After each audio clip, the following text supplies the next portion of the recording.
Hello there and welcome to this special edition of Straight Talk Africa. I'm Haydé Adams. Thank you for joining me. This week we turn our focus to the worst drought in 40 years in the northern parts of Kenya. In the next half hour we will show you a VOA documentary that captures how this drought has deepened the hunger crisis in the region. It's wiped out livestock and crops in Kenya, Ethiopia and Somalia. The following story was produced by VOA Africa's Omari Kaseko. Here is Hunger Voices, Kenya's food crisis.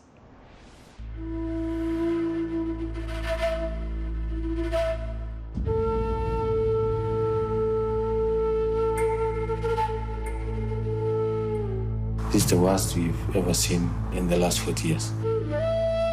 This is the worst drought ever. People are getting to a point of where they are fighting so that they get to live, you know. It's a matter of life and death.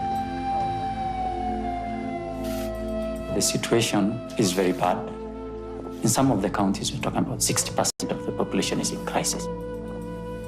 If it won't rain within this year, it's going to be pathetic. There's no doubt that a lot of livestock will be lost. Even human life are going to be at crisis. They are the victims of emissions from elsewhere. So the world needs to show solidarity. It is not. After the filming of the documentary, heavy rains and flash floods hit northern Kenya in April 2023, impacting thousands and exacerbating an already dire situation in the region caused by drought. VOA presents Hunger Voices inside Kenya's food crisis. Lago Village, Garissa, northern Kenya.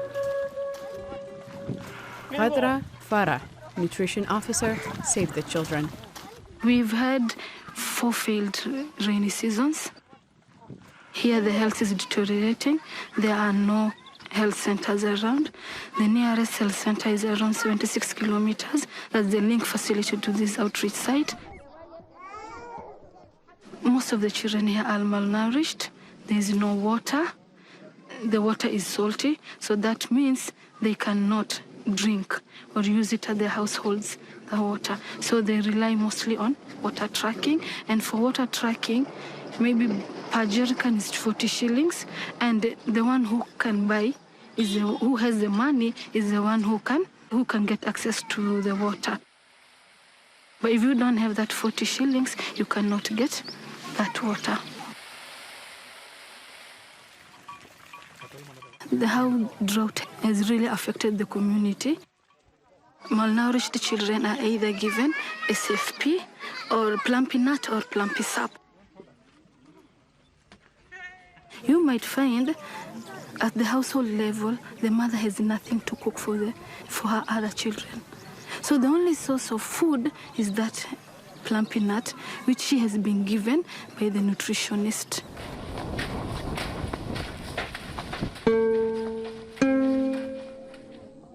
Gaida Budid, Lago resident. We eat one meal a day, and that one meal is rice. We have not seen any signs of rain. The drought is everywhere. We lost our livestock and we were left very little. That's the problem that we are currently facing. We have to fetch water from very far, like Modika, Hagarburan, other places. Our taps are very salty and it costs a lot of money. Sometimes we look for fresh water, which we can't find. Sometimes we come back with empty jerry cans. This is how the drought has affected us. We have lost many livestock because we can't feed them. We used to sell some of the livestock to feed the others. But with the drought, we can't do that anymore.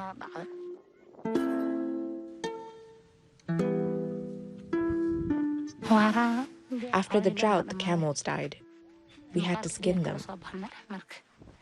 Only thing we have left is the skin we have brought home. All the animals have died.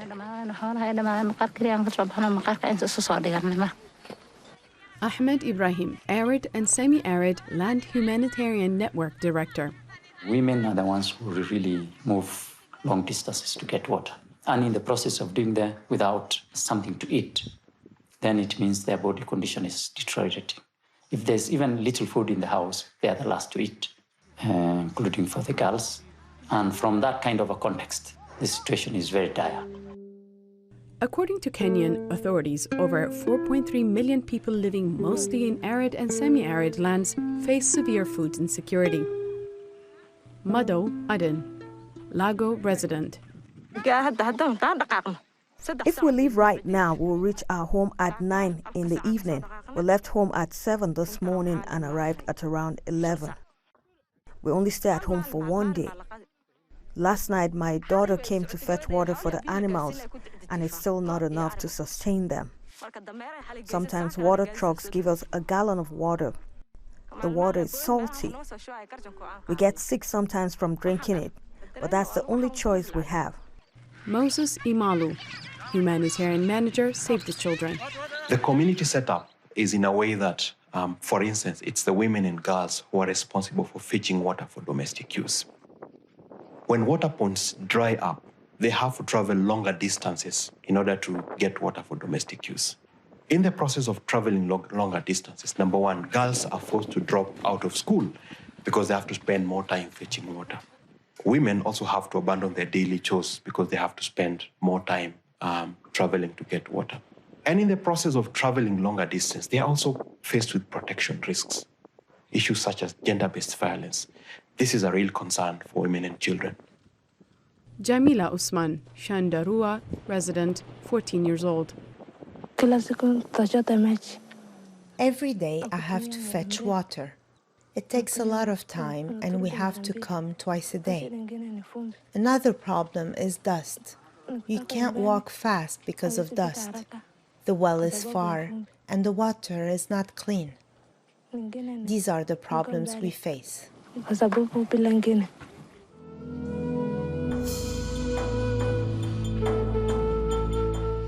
Since the end of 2020, Kenyan counties have been experiencing an unprecedented drought marked by 5 consecutive rainy seasons. As of December 2022, the UN says at least 2.5 million livestock have died due to the drought, and there's been a dramatic increase in humanitarian needs. Moses Imalu, humanitarian manager, Save the Children. Another moment, and based on data that we received from the government, almost 2.4 million livestock deaths have been reported. And because of lack of rain, the water points are also drying up. That is the situation in northern Kenya at the moment. Abdullahi Lahos, Garissa farmer. This cow has been lying here because it's weak due to the prolonged drought that has affected us. And only God can save us from the drought. I lost many cows in this last drought. When the animals are in this state, we inject them with medicine, give them water, and feed them. The drought affected us all. We can't afford to buy anything from the market. The little money we have can't get us anything. Our livestock are dying, like this one. We demand from the government and aid groups to give us food and water. Musi Ali Gerre, Malkagafu farmer. I've never witnessed anything like this before. The cows, goats, and even camels have all died. When I walk, I feel dizzy. Why? Because I don't have meat to eat.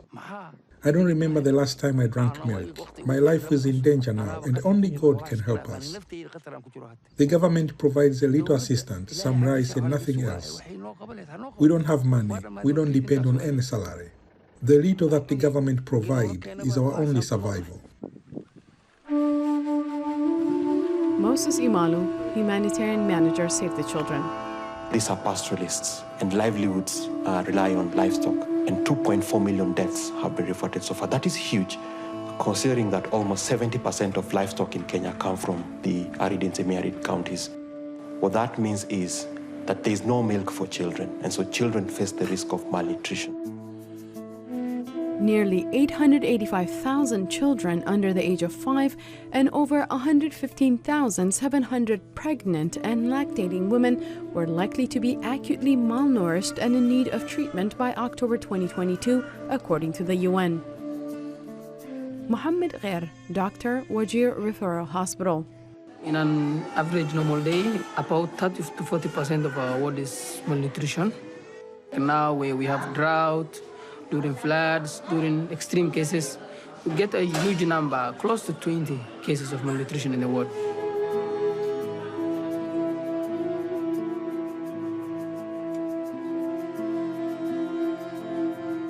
Abdul Karim Abe, sick child's father. I am from Tarjab district, Eleb Ward in Wajir County. My wife and I traveled from 3 a.m. this morning and arrived at this hospital at 7 p.m. We brought our sick child and we left 5 other children at home, and no one is with them. We came by our own means, and luckily on our way we found an ambulance that was carrying a sick person. They brought us to the hospital where we got help. We haven't witnessed death caused by the drought, but a lot of people are dying due to the current situation.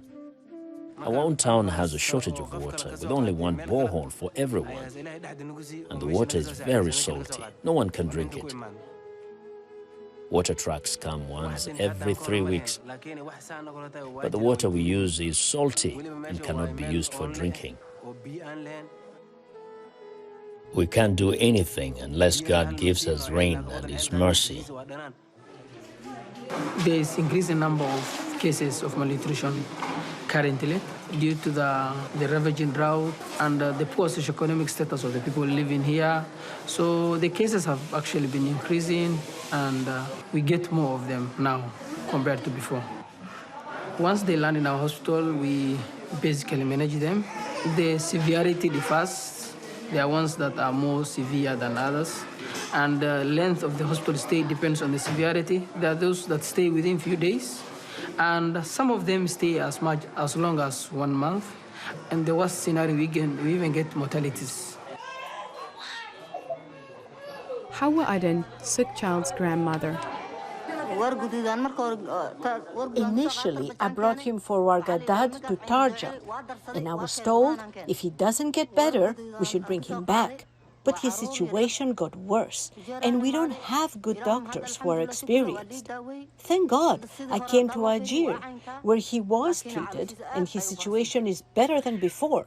But he still has a swollen stomach. The drought has affected the area, so the children are malnourished because of diseases and hunger.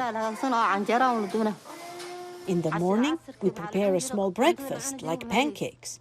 We don't have money anymore to make dinner in the evening. The livestock we used to depend on has been affected by the drought. I have a lot of worries. I have been told this child has a swollen liver and I should take him to Nairobi, but I don't have money to take him to Nairobi. We can barely afford breakfast for the children, so how can I take him to Nairobi? The main problem currently we are facing was delayed presentation. They come in advanced stage where minimal can be done. There has been shortage of resources, but it's not the primary problem. We run out of stock once in a while, but majority of the time we have the stock with us. Nuria Mumin, sick child's mother. I came here because my child was very sick. He had difficulty breathing. He lacks nutrients. He doesn't breastfeed well. The livestock have all died. We don't have any money to go to the hospital. I'm all alone here. No one visits me. The other children are staying with their father alone, no one else. And the father is someone who is sick and cannot take care of the children. All the livestock are dead. There's nothing left. And people are dying out of hunger. Well, we're going to take a short break here, and when Straight Talk Africa returns, we'll bring you more from the new VOA documentary, Hunger Voices, Kenya's Food Crisis. Stay with us. In times of change, when the world seems uncertain, and what we hear doesn't reflect what we see, we seek the truth. When we are told only part of the story, we lose trust. In moments of crisis, our dreams, hopes, and wishes for a better tomorrow depends on a free press. At Voice of America, we bring you the stories that people take risks to see. We connect the world and unite it with truth.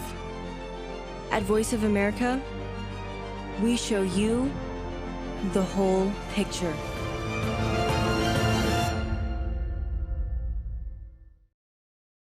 You're watching VOA's Red Carpet. My name is Jackson Vunganyi. Thank you so much for joining us each week. Right here on Red Carpet, we bring you the latest in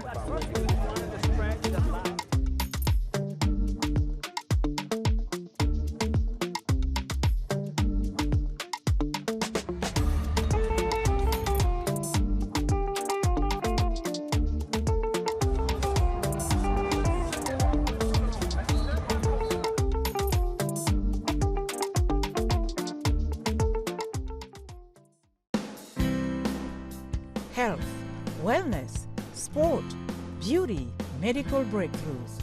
Healthy Living cares about your well-being. What are the main health concerns in Africa and around the world? Find out the latest on coronavirus. Connect with our experts and ask them questions. How long does the virus stay? Join me, Linoch Mudu, in Washington, every week on Healthy Living, right here on VOA. You're with Straight Talk Africa. Welcome back. Now, before the break, we brought you part of a new documentary that captures the impact of Kenya's worst drought in 40 years. Here is more from VOA's Hunger Voices, Kenya's Food Crisis, filmed and produced by Omari Kaseko. Moses Imalu, humanitarian manager, Save the Children. If you look at the situation now, we are seeing more and more counties sliding what we call emergency phase of food insecurity. As rain continue to fail, we will see more and more households moving into an emergency phase. What that means is more and more households will be not able to afford meals or get meals to eat. We will be seeing more and more children sliding into malnutrition. And so that's the reason, as Save the Children, we say we need to act now. We need to provide the life-saving interventions at this point in time. Ann Kobia Gutonga, Pan-African Climate Justice Alliance. It's a painful thing, and it's sad that these people don't know what is happening. They think it's God, and the truth is that it is man-made effects that are continuing to hurt our own people, our own humanity, people who do not know how to even react or even behave towards it. For them now, it's just a matter of survival. If we are not careful and if we don't act now, this is going to be almost a pandemic, if I would call it. Jonathan Lati Lelalit, Samburu County Governor. We now kind of agree that this is caused by climate change, and the people in northern Kenya do very little in terms of climate impact. So we do very little in terms of carbon emissions, but we get the worst of it. The people in this Western world do the biggest damage, but they get less of it. It's a very unfair situation. Those who generate the biggest carbon emissions are affected less. Those who generate almost no carbon emission are affected most. And that's the people of northern Kenya, including the people of Samburu County. This message should reach those people in the West to help us go through this drought situation, because we contribute very little in terms of carbon emissions. We contribute almost nothing in terms of climate change, but we are the victims, the biggest victims. Over 1.7 million people received assistance from 93 humanitarian organizations in 2022 through the Kenya Drought Flash Appeal, a UN-financed tracking program launched in October 2012. However, delayed and inadequate funding caused major challenges for the response, which fell far short of needs. George Warinda, Malka Gufu, primary school teacher. There has been a register of dropout because of drought. We have at least 5 to 10 dropout per class. And because that is the work of the teachers to find out what is happening. We have also realized that what has brought this dropout is scarcity of food and other assistance, other subsistence that the parents may need. Because this drought, number one, knowing that this is northeastern and they are pastoralists, because of drought, parents keep on moving from one place to another. So you realize that parents have moved, and some of the parents are moving with their children. Some of the children are left at home, and because they are left at home and there's nobody supervising whether they are coming to school or not, it becomes difficult for teachers to search for them from their homes. Number two, because of this movement, as the parents are moving, we have realized that learners are left at home without food. And so it becomes a problem for them to come to school and go home daily without proper feeding. Earlier on, we were having school feeding program, which has been assisted by NGOs and the government. But recently, it is not there. So because of this, even us, the side of school, it is very difficult for us to succumb this problem, because the learners do not have food at home. At the same time, there is no food in the school. So that one may be one of the problems that has brought out this, what we call school dropout. Hassan Ismail, Malkagufu village chief. We are trying to make the kids go back to school, but we still have problems on how we can feed them. Because their parents are there, kids are stranded inside the houses, and no one is there to help them. We, as leaders, we take them to our houses. We feed them and send them to school like our own kids. George Warinda, Malkagufu primary school teacher. The mode of teaching has changed. Because number one, we have to adopt what we call guidance and counseling method. Because even those who are in class, they still have the same problem that even those who are outside are having. So you realize that you cannot go on with your teaching the way it used to be. So you have to start guiding and counseling so that at least each and every one of them are ready to learn. At the same time, it is also interfering with our syllabus coverage. Because today you go in a class of 25, you find 20. Tomorrow you go, you find those, they are now 18. And these 18, 5 were not there yesterday. So you have to teach a new thing. So this one has also derailed our syllabus coverage because the rate of absenteeism is too much.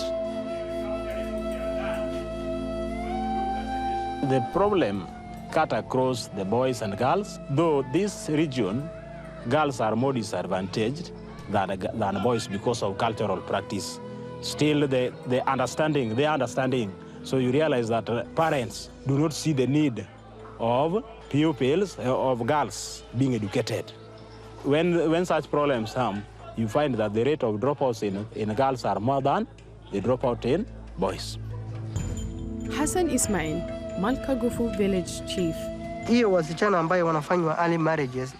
that are submitted to early marriages are usually in secondary school. Because the parents cannot pay the school fees, they end up also marrying their girls who are in primary school. Paying school fees is a problem for parents who have nothing. The money they depend on comes from livestock, and now there is no more livestock because of the drought. These people are stranded, and that's why early marriages continue. Ahmed Ibrahim, Arid and Semi-Arid Land Humanitarian Network Director. If you really look at the current appeal or the drought situation, which is at $320 million, it is funded up to $181 million. There's a gap of 144. With the situation worsening, we anticipate the figures needed will be higher.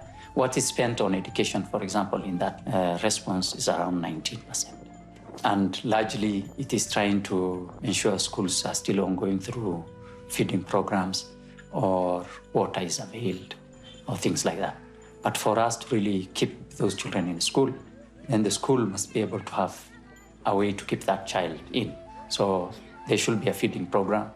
Or if they're in those areas, then we have boarding facilities that really work for the pastoral setup. And we can keep them in school for longer. If you don't have that kind of a strategy, then all the young girls will be married off.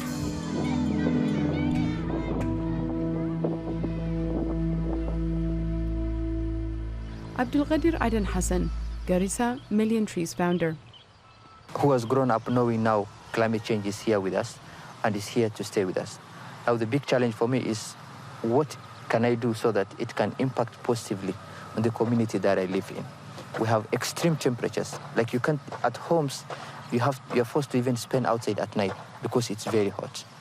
But again, we encourage the people, community living around to do tree planting. So for the houses that we've planted trees inside, the environment has improved. And then secondly, climate is natural. We have no control over it. But again, some of the activities that we do as humans, do they contribute to the effect of climate change? For example, deforestation. You know, people are poor. They will cut down trees for charcoal. They will cut down trees for firewood, and so on and so forth. Now, what happens if the place gets degraded? The animals have nothing to eat. They have no feeds. And then there's no longer rangeland anymore, because sometimes there are also bushfires, which happen. Now, if that is some of these things, like the human activities contribute to some of the things that happen as far as climate change issues are concerned.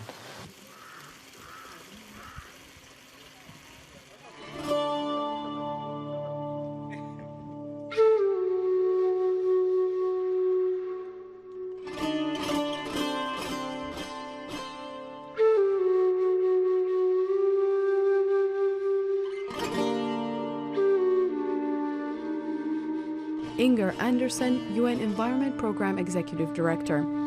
The more we have vegetation, the more the little rain that comes will be retained like a sponge. We call it the sponge effect. Whereas if there's no vegetation, it just runs off, and you get these deep gullies in the landscape. So the more we have sponge effect, and the more vegetation, however sparse and scarce it might be, the better it is.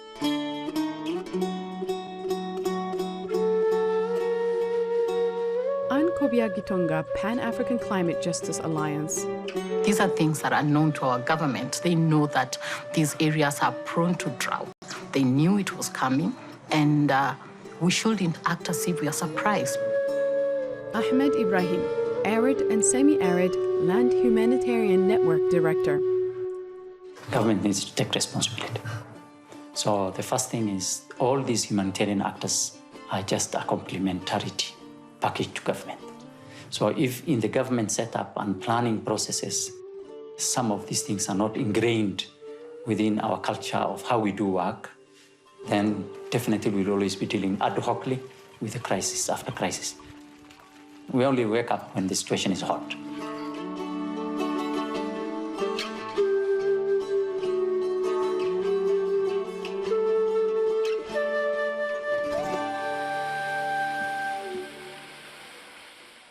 Planning is crucial, and for us, we are calling and will continue calling the government to act and act immediately.